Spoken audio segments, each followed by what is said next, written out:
చూస్తారేంటి? నేనే ఉన్నాను, ఊరికి వెళ్ళిపోయిందన్నాను. అది పూర్తిగా చెప్పాడు. ఎప్పుడు వెళ్ళిందన్నా? ఉదయాన్నే వెళ్ళారండి.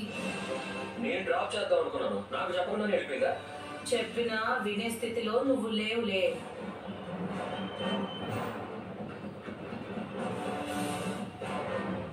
అవును మరి, పీకల దాకా తాగి ముసుగుదాన్ని మరి పడుకుంటే నువ్వు లేచేదాకా పనులు మానుకుని మరి ఎదురు చూస్తారా ఏంటి? ఆ సంగతి మాకు తెలుసు. అమ్మ వెళ్లే ముందు అందరికీ చెప్పి నీకు కూడా చెప్పాలని నీ గదికొచ్చింది. నువ్వు నిద్రపోతున్నావు కదా, నిన్ను నిద్రలేపి ఇబ్బంది పెట్టడం ఇష్టం లేక నీతో చెప్పమని మాతో చెప్పెళ్ళింది. అవునవును, అయ్య గారిని ఇబ్బంది పెడితే ఎలా? వాడు తాగి తందనాలు ఆడుతున్నా, ఊరి మీద పడి అందరితో గొడవ పడుతున్నా, చివరికి వియ్యంకుల్ని అవమానించినా మీరు మాత్రం పన్నెత్తి మాట కూడా అనకండి. ఇబ్బంది పడతాడు పాపం. నేనేంటో నాన్నకి బాగా తెలుసు. నన్ను ఏమనాలో ఏమనకూడదో కూడా ఇంకా బాగా తెలుసు. నువ్వే నాన్న చెప్పక్కర్లేదు. నిన్ను వెనకేసుకొస్తున్నారని చాలా బాగా తెలుసురా. అందుకే నీ ఆటలు ఈ ఇంట్లో సాగుతున్నాయి.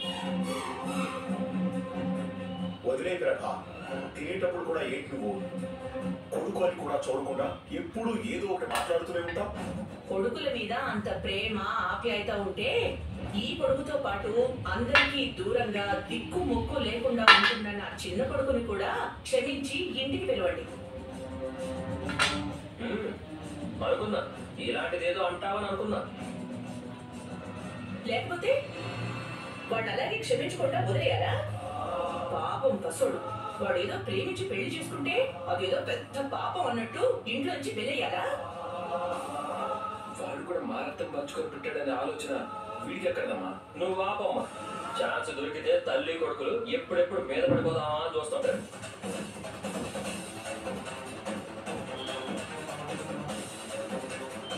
మీద పడిపోవడం ఏముంది, వాస్తవాలు మాట్లాడుతున్నారు. చూడండి, నన్ను రెచ్చగొట్టకండి. తింటున్నారుగా, మీరు తినండి. అవునరా, ప్రేమించి పెళ్లి చేసుకోవడం తప్ప వాడు చేసిన తప్పేంట్రా? ఏంటి అసలు వాడు ఆ బుద్ధి లేని పని చేయడం వల్లే ఈ పెళ్లిలో ఇన్ని గొడవలు అయ్యాయి. ఒక అమాయకురాలు ఒక దుర్మార్గుడికి బలైంది. వాడి గురించి మాట్లాడితే నేను ఊరుకోను. అయితే రవిగాడి ప్రస్తావన కూడా ఇక్కడ తీసుకురాకండి. ఏంట్రా నువ్వు ఈ ఇంట్లో నువ్వు ఒక్కడివే పడి తిందాం అనుకుంటున్నావా? నువ్వు తెచ్చి పెడుతున్నావు, మరి నేను పాడి తింటున్నాను. తినేటప్పుడు కొంచెం సైలెంట్ గా ఉండండి.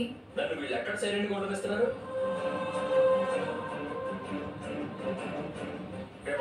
నువ్వు ఆగరా,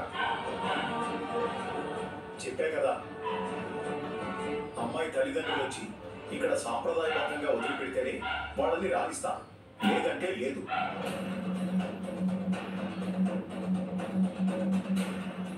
ఎలా రానివ్వరో నేను చూస్తాను. అది జరిగే పని కాదు. వాళ్ళ ఇంట్లో వాళ్ళందరికీ ఓటి నిండా పోవే. ఆడు మనం ప్రత్యేకంగా చూసాం కదా. ఎక్కడికి రా? గుడికి వెళ్తున్నాను మామయ్య. మనిషి కుదురుగా ఉండడం లేదని మాలేమైనా వేయిస్తున్నావా ఏంటి? ప్రభా, సమయం సందర్భం లేకుండా మాట్లాడుతూ ఇప్పుడు గుడికెందుకమ్మా? ఏదైనా మొక్కుకున్నారా? అలాంటిదేం లేదు మామయ్య. ఈయన 2 రోజుల నుంచి మానసికంగా చాలా కృంగిపోయారు. గుడికి వెళ్తే కొంచెం మనసు కుదుట పడుతుందని. అంతేనా? లేకపోతే మొగుడు పెళ్ళాలు మాట్లాడుకుని గుట్టుగా గుడికని చెప్పి ఇంకెక్కడికైనా? మీరు ఊహించుకునేంత రహస్యాలు మా మధ్య ఏమో. నరుకుతావా? ఓరి రావణ, నా చేతిలో నీ సావు సత్యం.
డాక్టర్ ఇతను చాలా మందిని అంటున్నారు నాతో sir.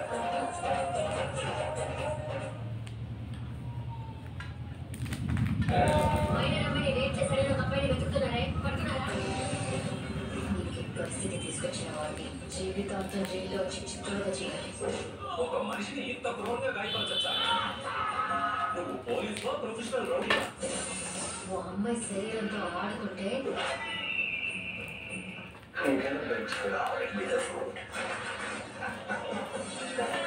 One reason I light on fire, everyone's starting with you. Well, sir, you're lighter, we're faster, and they'll work, we're nastier. 4 reasons ready.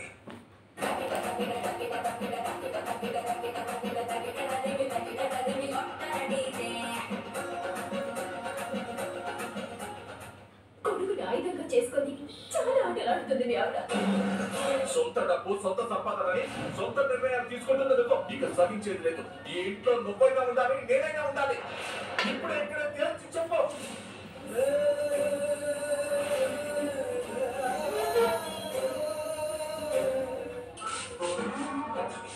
Hello hello కళ్ళు కనిపిస్తారా చూసి సరే ఏమన్నా తీసేది పైసలు ఎందుకన్నా వచ్చిరా సాయం బెస్ట్ ఆఫ్ లక్ సెంచురీ కొట్టాలని ఎలా పని కానీ గోల్డ్ చేస్తారు చాలా నాకు పదం చేస్తున్నా అదే చూసారా వాళ్ళు అనుకుంటే కదా ఇందులో 29 ఎక్కడండి 29 ఒకటి సక్కవు ఆ మూల గీ కనిపిస్తుంది కదా అవును అదే ఓకే కరెక్ట్ తెప్పించిన కదా బాస్ అరే సారీ ఏ లైట్ తీసుకో నేను వెళ్ళలేక అవును నువ్వు నేనా చాలా చదివాం బాస్ ఇప్పుడు బిజినెస్లోనా ఓ ఓకే రైట్ థ్యాంక్స్ రైట్ అదే కదా అదే భరత మాత ముద్దు బిడ్డలు 200 సంవత్సరాలుగా పుట్టిన బ్లాస్టర్సా? అర్థమత్తయ్య, మీరు భయపడాల్సిన అవసరం ఏం లేదు.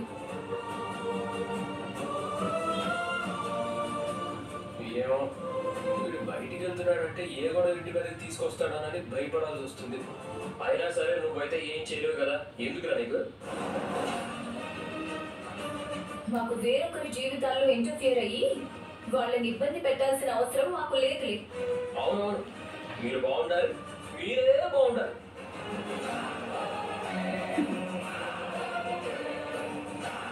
మనం వెళ్దాం రండి.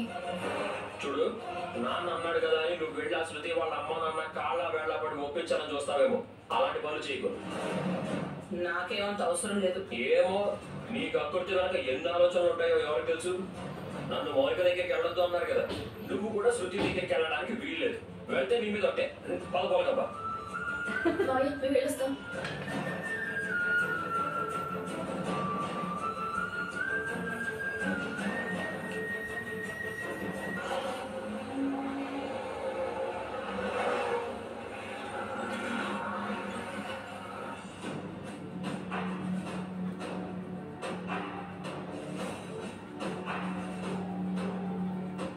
ఏంటండి ఇది? కనిపించట్లేదా మందు? అది తెలుస్తుంది, కానీ అన్ని పనులు మానేసి ఇదే పనిగా తాగుతున్నారు. ఇంతకు ముందు రాత్రి మాత్రమే తాగేవారు, ఇప్పుడు పగలు కూడా తాగుతున్నారు. ఎందుకు ఇలా? నా ముందు చేతులు కట్టుకుని పనిచేసిన ఒక డ్రైవర్ గారింటికి నీ కూతురు కోడలుగా వెళ్ళింది. అది తలుచుకుంటుంటే రోజు రోజుకి నా కోపం కట్టలు తెచ్చుకుంటుంది. అది కంట్రోల్ చేసుకోవడానికి నాకు ఇది తప్ప వేరే మార్గం కనిపించట్లేదు. ఏం చేయమంటావు? అందుకని ఆరోగ్యం గురించి కూడా పట్టించుకోకుండా ఎంతకాలం ఇలా తాగుతూ కూర్చుంటారు? అది నన్ను కాదు, పుట్టినప్పటి నుంచి ఎంతో అల్లారు ముద్దుగా పెంచుకున్న నా గుండెల మీద తన్ని వెళ్ళిపోయా నీ కూతున్నాడు. మన పరువు తీసిందనే ఆలోచన ఎంత కూడా లేకుండా, సిగ్గు లేకుండా చూడడానికి వెళ్ళావుగా, అడుగుదానే. నేనేం ఊరికే వెళ్ళలేదండి, అది ఆపదలో ఉందని వెళ్ళాను. మీరు మగాళ్ళు, ఇలాంటి విషయాల్లో ఎంత కటువుగానే ఉండగలరు. కానీ తల్లిని కదా, ఉండలేను. అందుకే ఆ కడుపు తీపి చంపుకోలేక వెళ్ళాను. ఏమంది మరి? మీరు ఇంకా బ్రతికే ఉన్నారా అని అడిగిందా? అదేం అడగలేదు. దాన్ని అక్కడ అలా చూసిన తర్వాత ఎందుకైనా నేను ఇంకా బతికుందని నాకు అనిపించింది. నేను అక్కడికి వెళ్ళేసరికి ఆ పనికి మళ్ళ ప్రభ అక్కడే ఉంది. 22 ఏళ్ల క్రితం దాని మొగుడి ఉద్యోగం